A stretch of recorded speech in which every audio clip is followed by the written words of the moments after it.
जब किसी व्यक्ति को किसी घटना में अन्याय का अनुभव होता है तो वो घटना उसके अंतर को झकझोर देती। समस्त जगत उसे अपना शत्रु प्रतीत होता है। अन्याय लगने वाली घटना जितनी बड़ी होती है, मनुष्य का हृदय भी उतना ही अधिक विरोध करता है। उस घटना के उत्तर में वो न्याय मांगता है और ये योग्य भी है। वास्तव में समाज में किसी भी प्रकार का अन्याय व्यक्ति की आस्था और विश्वास का नाश है। किंतु ये न्याय क्या है? न्याय का अर्थ क्या है? अन्याय करने वाले को अपने कार्य पर पश्चाताप हो और अन्याय भुगतने वाले के मन में फिर से विश्वास जगे समाज के प्रति। इतना ही अर्थ है ना न्याय का। किंतु जिसके हृदय में धर्म नहीं होता वो न्याय को छोड़कर बैर और प्रतिशोध को अपनाता है। हिंसा के बदले प्रतिहिंसा की भावना लेकर चलता है।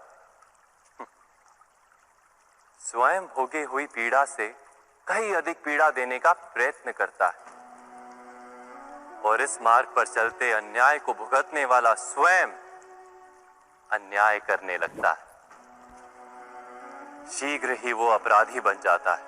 अर्थात न्याय और प्रतिशोध के बीच बहुत कम अंतर होता है और इसी अंतर का नाम है धर्म। क्या ये सत्य नहीं? स्वयं विचार कीजिए।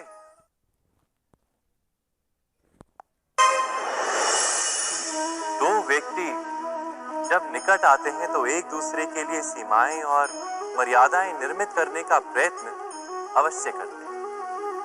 हम यदि सारे संबंधों पर विचार करें तो देखेंगे कि इन सारे संबंधों का आधार यही सीमाएं हैं जो हम दूसरों के लिए निर्मित करते हैं। और यदि अनजाने में भी कोई अन्य व्यक्ति इन सीमाओं को तोड़ता है तो उसी क्षण हमारा हृदय क्रोध से भर जाता है। इन सीमाओं का वास्तविक रूप क्या है? क्या हमने कभी विचार किया? सीमाओं के द्वारा हम दूसरे व्यक्ति को निर्णय करने की अनुमति नहीं देते। अपना निर्णय उस व्यक्ति पर थोपते, अर्थात किसी की स्वतंत्रता का अस्वीकार करते हैं हम। और जब स्वतंत्रता का अस्वीकार किया जाता है तो उसका हृदय दुख से भर जाता है और जब वो सीमाओं को तोड़ता है तो हमारा हृदय क्रोध से भर जाता है। क्या ऐसा नहीं होता?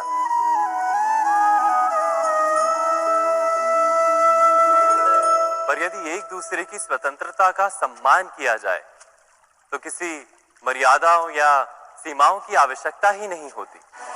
अर्थात जिस प्रकार स्वीकार किसी संबंध का देह है, क्या वैसे ही स्वतंत्रता किसी संबंध की आत्मा नहीं?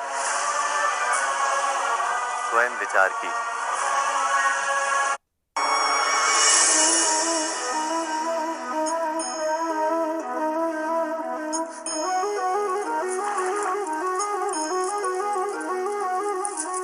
पिता सदा ही अपने संतान के सुख की सबके जीवन में ऐसा प्रसंग अवश्य आता है कि सत्य कहने का निश्चय होता है हृदय में, किंतु मुख से सत्य निकल नहीं पाता। कोई भय मन को घेर लेता है। किसी घटना अथवा प्रसंग के बारे में बात करना या फिर स्वयं से कोई भूल हो जाए उसके बारे में कुछ बोलना, क्या ये सत्य है? नहीं, ये तो केवल तथ्य है। अर्थात जैसा हुआ था वैसा केवल बोल देना सामान्य सी बात। किंतु कभी कभी उस तथ्य को बोलते हुए भी भय लगता है। कदाचित किसी दूसरे की भावनाओं का विचार आता है मन। दूसरे को दुख होगा ये भय भी शब्दों को रोकता है। तो ये सत्य क्या है? क्या हमने कभी विचार किया है? जब भय रहते हुए भी कोई तथ्य बोलता है तो वो सत्य कहलाता है। वास्तव में सत्य कुछ और नहीं, केवल निर्भयता का दूसरा नाम। और निर्भय होने का कोई समय नहीं होता, क्योंकि निर्भयता आत्मा का स्वभाव है। अर्थात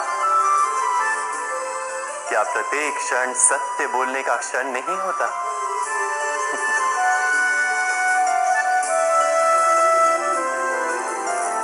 स्वयं विचार कीजिए। जब भी किसी की आशा और इच्छा भंग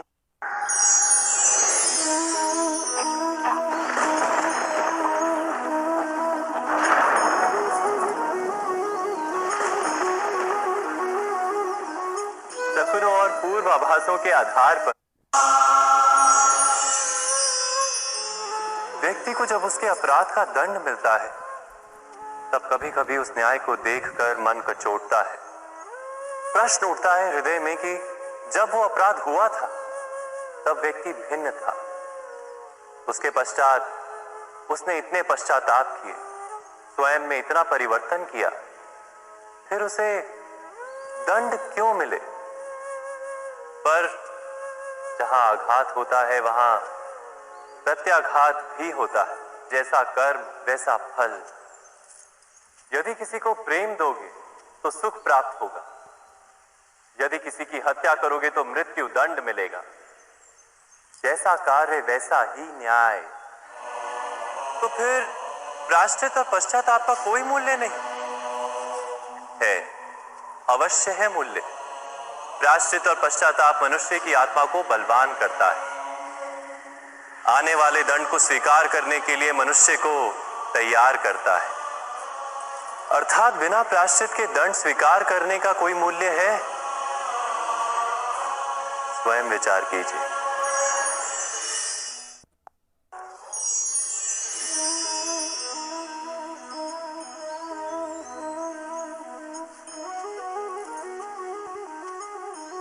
जब अपने किसी अच्छे कार्य के उत्तर में दुख प्राप्त होता है अथवा किसी को उसके दुष्ट कार्य में सुख मिलता है, तो मन अवश्य ये विचार करता है कि अच्छा कार्य करने का, धर्म के मार्ग पर चलने का तात्पर्य क्या है।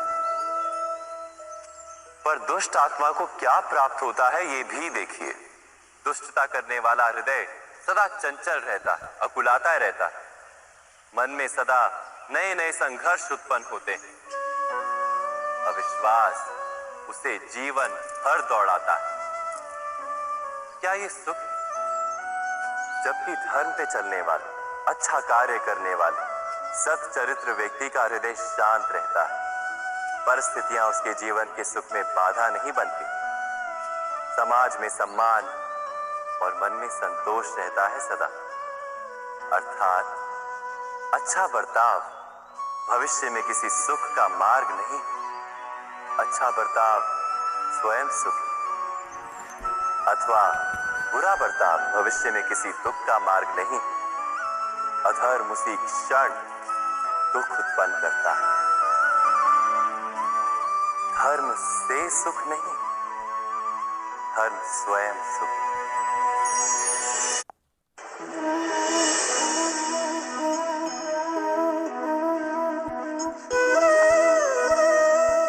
सत्ता की लालसा सबके हृदय को घेरे रहती है। प्रत्येक व्यक्ति अपना एक राष्ट्र निर्मित करने का प्रयत्न अवश्य करता है। फिर वो राष्ट्र कुरु राष्ट्र की भांति बहुत बड़ा हो या फिर अपने परिवार तक सीमित हो, वो सत्ता प्राप्त करने का प्रयास अवश्य करता है। किंतु सत्ता का वास्तविक रूप क्या है? क्या हमने कभी विचार किया है? एक मनुष्य जितने अधिक लोगों के जीवन को प्रभावित कर सके, जितने अधिक लोगों के जीवन की स्वतंत्रता पर अंकुश रख सके, उतनी ही अधिक सत्ता का अनुभव करता है वो। सत्ता का वास्तविक रूप ही है अन्य के जीवन पर स्वयं का प्रभाव। किंतु क्या वास्तविक प्रभाव प्रेम, दया, करुणा और धर्म से निर्मित नहीं होता? जब भी मनुष्य कठोरता और अधर्म से सत्ता प्राप्त करने का प्रयत्न करता है, तब वो दूसरों के हृदय में विरोध अथवा विद्रोह को जन्म देता है। और परिणाम परिणाम कुछ इस प्रकार। हाँ, कुछ समय के लिए वो स्वयं को प्रभावी और शक्तिशाली अवश्य पाता है, किंतु वो वास्तविक सत्ता नहीं। यही कारण है कि भृगु और वशिष्ठ जैसे ऋषियों की आज भी पूजा की जाती है, रावण और हिरण्यकश्यप की नहीं। इस पर तो आप विचार अवश्य करें। सत्य कहा ना।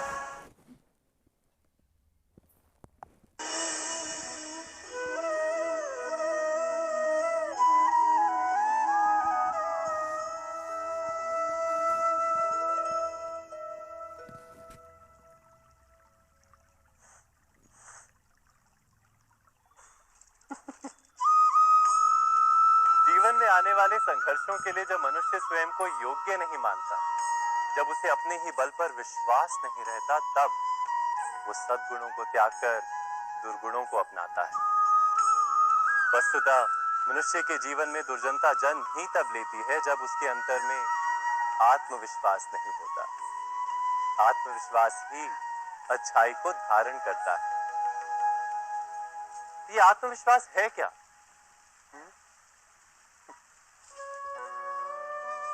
जब मनुष्य ये मानता है कि जीवन का संघर्ष उसे दुर्बल बनाता है, तो उसे अपने ऊपर विश्वास नहीं रहता। वो संघर्ष के पार जाने के बदले संघर्ष से छूटने के उपाय ढूंढने लगता है। किंतु जब वो ये समझता है कि ये संघर्ष उसे अधिक शक्तिशाली बनाते हैं, ठीक जैसे व्यायाम करने से देह की शक्ति बढ़ती है, तो प्रत्येक संघर्ष के साथ उसका उत्साह बढ़ता है। अर्थात आत्मविश्वास और कुछ भी नहीं, मन की स्थिति, जीवन को देखने का दृष्टिकोण मात्र है। और जीवन का दृष्टिकोण तो मनुष्य के अपने वश में होता है। स्वयं विचार कीजिए।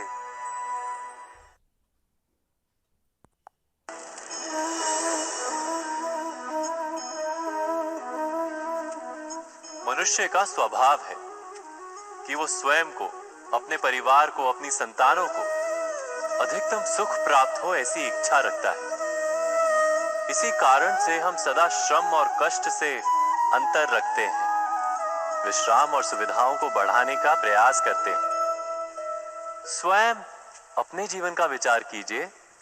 क्या ये सत्य नहीं कि हम अपनी संतानों के लिए सदा ही विश्राम और सुविधा का आयोजन करते हैं? पर क्या कभी सोचा है केवल विश्राम से क्या लाभ प्राप्त होता है? केवल सुख और सुविधा जिन्हें प्राप्त हो, उनका जीवन कैसा होता है? शरीर जब श्रम करता है तो अधिक स्वस्थ बनता है। बुद्धि भी जब कठिन चुनौतियों का सामना करती है तो अधिक तेजस्वी बनती है। ये हम सबका अनुभव है, पर हम शायद ये भूल जाते हैं कि मन और आत्मा को जब कठिनाइयां प्राप्त होती हैं, तब वे भी अधिक बलवान होती हैं। अर्थात जब भी हम अपनी संतानों को श्रम और दुख से दूर रखने का प्रयास करते हैं, क्या वास्तव में उनके सुख का मार्ग बंद नहीं कर देते? स्वयं विचार कीजिए।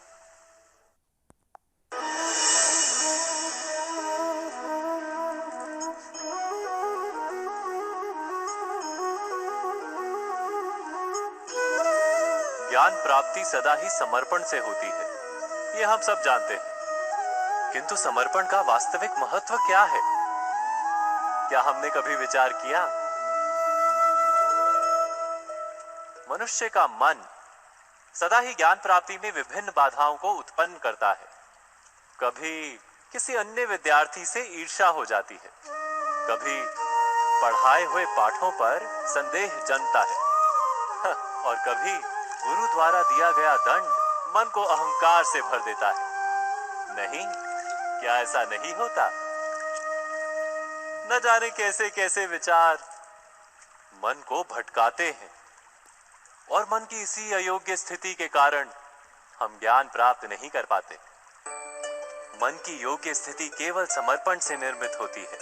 समर्पण मनुष्य के अहंकार का नाश करता है। ईर्ष्या, महत्वाकांक्षा आदि भावनाओं को दूर कर हृदय को शांत करता है और मन को एकाग्र करता है। वास्तव में ईश्वर की सृष्टि में ना ज्ञान की मर्यादा है, ना ज्ञानियों की। गुरु दत्तात्रेय ने तो गाय और श्वान से भी ज्ञान प्राप्त कर लिया था। अर्थात विषय ब्रह्म ज्ञान का हो या जीवन के ज्ञान का या गुरुकुल में प्राप्त होने वाले ज्ञान का, उसकी प्राप्ति के लिए गुरु से अधिक महत्व है उस गुरु के प्रति हमारा समर्पण। क्या ये सत्य नहीं? स्वयं विचार कीजिए।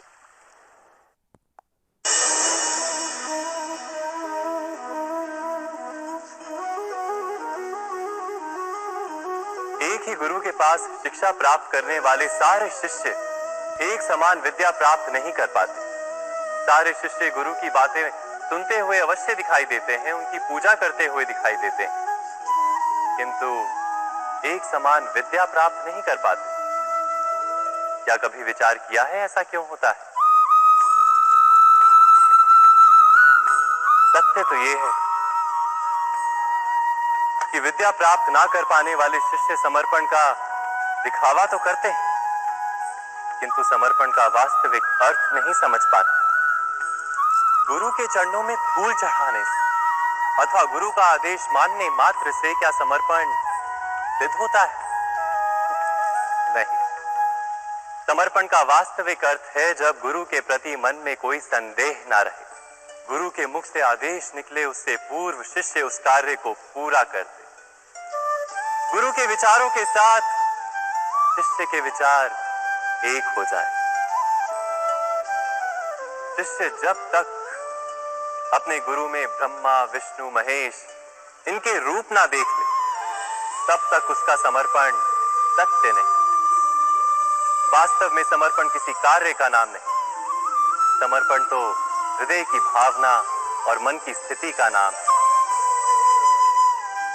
अर्थात हमारे अज्ञान में क्या दोष केवल हमारे मन का नहीं? स्वयं विचार कीजिए।